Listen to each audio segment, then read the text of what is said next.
देश की राजनीति से इस वक्त की सबसे बड़ी खबर सामने आ रही है। पश्चिम बंगाल विधानसभा चुनाव भले ही ममता बनर्जी ने जीत लिया हो, लेकिन खुद अपनी सीट ममता बनर्जी हार गई हैं।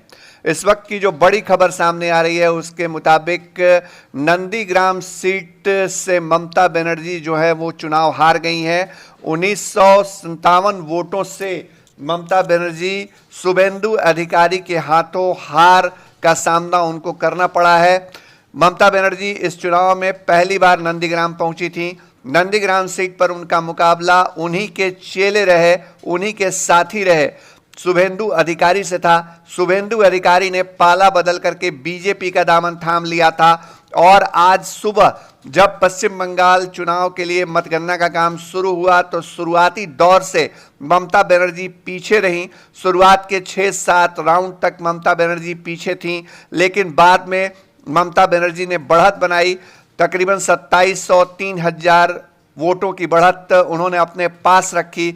लेकिन आखिरकार जो जनता का जनादेश है नंदीग्राम से वो ये कि ममता बनर्जी की जगह अब शुभेंदु अधिकारी जो हैं वो इस बार पश्चिम बंगाल की विधानसभा में बैठेंगे। नंदीग्राम सीट पर जो फैसला था जाकर के चुनाव लड़ने का ममता बनर्जी का, वो फैसला कहीं ना कहीं गलत साबित हुआ है। हालांकि जो सबसे बड़ी राहत है पश्चिम बंगाल में तृणमूल कांग्रेस के लिए वो ये कि पश्चिम बंगाल में तृणमूल कांग्रेस ने 213 सीटों पर जीत हासिल की है और रुझान जो है वो कुल मिलाकर के नंबर 213 हैं। पश्चिम बंगाल की 292 विधानसभा सीटों वाली असेंबली में बीजेपी को इस बार 78 सीटों पर अब तक रुझान और जीत जो है वो हासिल होती दिख रही है। लेफ्ट और कांग्रेस गठबंधन का खाता नहीं खुला है, लेकिन सबसे बड़ा उलटफेर जो हुआ है वो नंदीग्राम सीट पे हुआ है। ममता बनर्जी चुनाव हार गई हैं, इस वक्त की बड़ी खबर।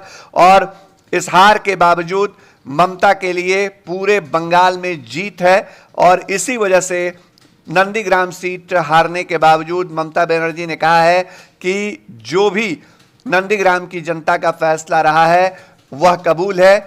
उन्होंने कहा है कि यह बंगाल के लोगों की जीत है। साथ ही साथ ममता बनर्जी ने यह भी कहा है कि मैंने 221 विधानसभा सीटों पर जीत का लक्ष्य रखा था। अभी फिलहाल ममता बनर्जी की पार्टी 213 विधानसभा सीटों पर या तो जीत चुकी है या रुझानों में आगे है। और ममता बनर्जी के लिए एक जो थोड़ी सी दुखद करने वाली खबर है वो ये कि वो नंदीग्राम सीट से चुनाव हार गई हैं। हालांकि इससे कोई फर्क उनको नहीं पड़ने वाला है। तृणमूल कांग्रेस की जीत इतनी जोरदार है और चूंकि पश्चिम बंगाल में उनके दम पर ही पार्टी जीती है तो मुख्यमंत्री की कुर्सी पर ममता ही बैठेंगी। लेकिन एक कसक किया कि नंदीग्राम सीट पर उनको शुभेंदु अधिकारी ने हरा दिया है।